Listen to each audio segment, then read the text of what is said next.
One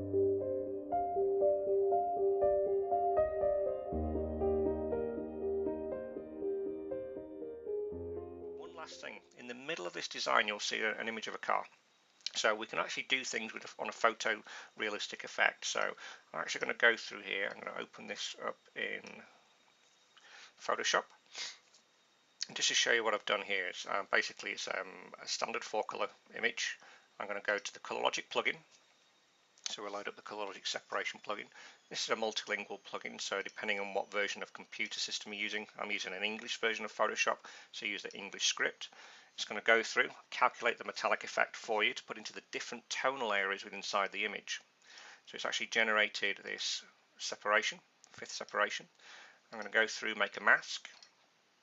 Unfortunately, we cannot do that bit for you.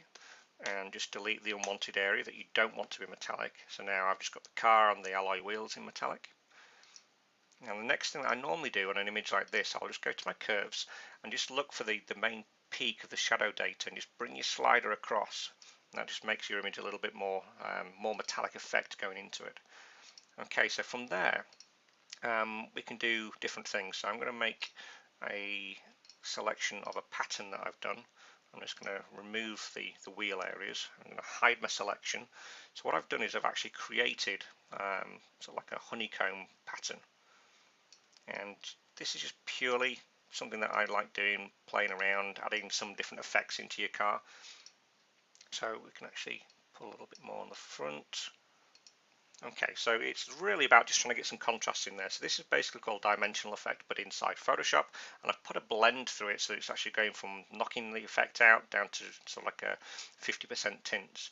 And that way you're going to have this real contrasting area. And the only way to really be able to see what this is going to look like is to get a sample from us, or look at it in the visualization tool. So I'm just going to now save that as metallic,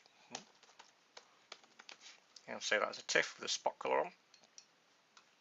And actually I don't need my alpha channels in here. Let me get rid of those so I don't confuse the system. Save as metallic.